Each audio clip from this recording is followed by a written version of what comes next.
अस्सलाम वालेकुम स्टूडेंट्स, उम्मीद है आप सब खैरियत से होंगे। एक्सरसाइज 2.5 से आज हम अपने लेक्चर का आगाज़ करते हैं।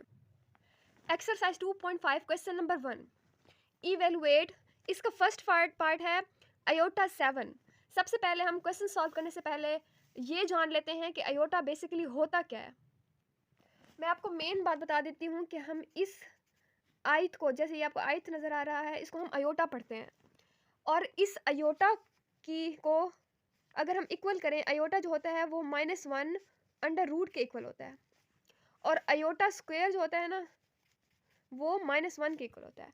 ये दोनों चीज़ें हमें रिकॉल करनी पड़ेंगी, उसके बाद ही हम अपने क्वेश्चंस को सॉल्व कर सकते हैं।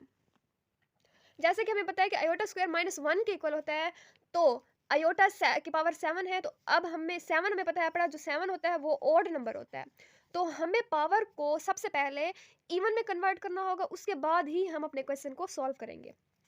तो पहले अयोटा 7 पावर है, तो पहले हम इसको अयोटा 6 फिर एक अयोटा के साथ मल्टीप्लाई कर देते हैं। हमें पता है कि अगर हमारे पास बेस सेम हो तो उनकी पावर्स ऐड हो जाती हैं। अगर यहाँ पर अयोटा 6 है डॉट अयोटा अयोटा 1, अगर हम इन दोनों को दोबारा ऐड करना चाहें तो ये वापस इस फॉर्म में लिखा जा सकता है।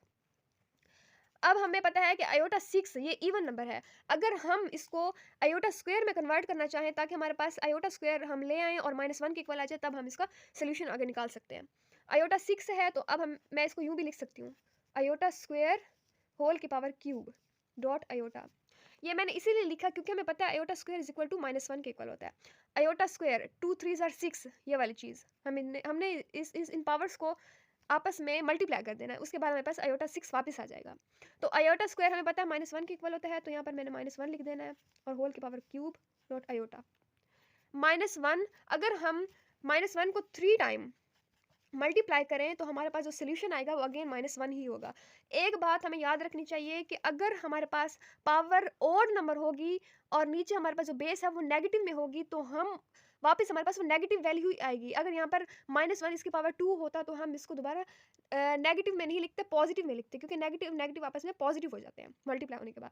तो -1 होल की पावर क्यूब है, तो वापस हमारे पास -1 ही आएगा डॉट अयोटा। अयोटा को -1 के साथ मल्टीप्लाई करेंगे तो हमारे पास सोल्यूशन आएगा माइनस अयोटा। सेकंड पार्ट इसका कर लेते हैं, अयोटा की पावर है 50। हमें पता है पड़ा कि जो 50 होता है वो होता है इवन नंबर। सबसे पहले तो हमें इस कैटेगरी को देख लेना होता है कि हमारे पास जो अयोटा की पावर है वो इवन है या ऑड है। उसके हिसाब से ही हम इसको कैटेगराइज कर सकते हैं, इसको सेपरेट कर सकते हैं।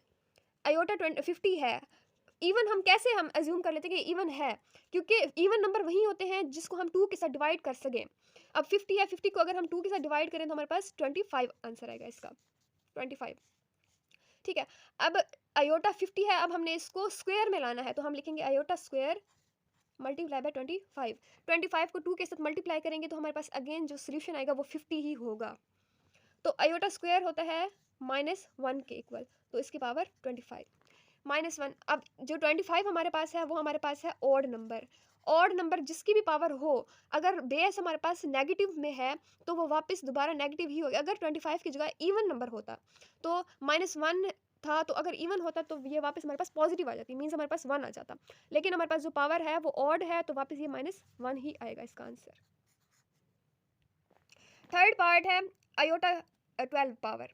12 हमारे पास अगेन इवन नंबर है। 12 को अगर हम डिवाइड करें 2 के साथ तो हमारे पास 6 आ जाता है। ठीक है। अब अयोटा को मैं स्क्वायर ले लूँ और इसकी पावर में 6 ले लूँ, 2 6 ज़ार 12, वापस वही वाली चीज़ आ जाएगी। अयोटा स्क्वायर किसके इक्वल होता है? Iota square is equal to -1 के इक्वल होता है। तो इस वाली चीज़ को मैंने दोबारा -1 कर देना है और हमारे पास पावर 6 आ जाएगी। हमारे पास जो पावर है वो है इवन। अगर पावर इवन हो तो अगर यहाँ पर मेरे पास -1 है तो वापस वो हमारे पास पॉजिटिव आ जाएगा। 4 पार्ट माइनस अयोटा होल की पावर 8। इस पार्ट में बहुत सारे बच्चे कंफ्यूज हो जाते हैं कि माइनस अयोटा को कैसे सॉल्व करेंगे। सेम जैसे हम सॉल्व करते हैं, अगर हमारे पास पावर इवन है तो जैसे माइनस अयोटा यूँ, फिर 2, फिर होल के पावर में 4, 2 4 ज़ार 8, वापस ये वाली चीज़ आ जाएगी। ठीक है। अब हमें पता है कि अयोटा स्क्वायर जो होता है वो -1 के इक्वल होता है, लेकिन यहाँ पर हमारे पास नेगेटिव अयोटा होल की स्क्वायर फिर होल की पावर 4 है।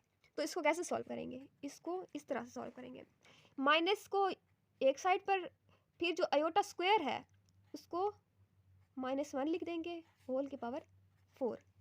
ठीक है, माइनस माइनस हमारे पास प्लस हो जाएगा, इसकी पावर 4, 1 की जो भी पावर लेंगे वापस हमें 1 ही रिस्पॉन्स करेगा। उम्मीद है आपको आज का लेक्चर बहुत अच्छे से समझ आया होगा।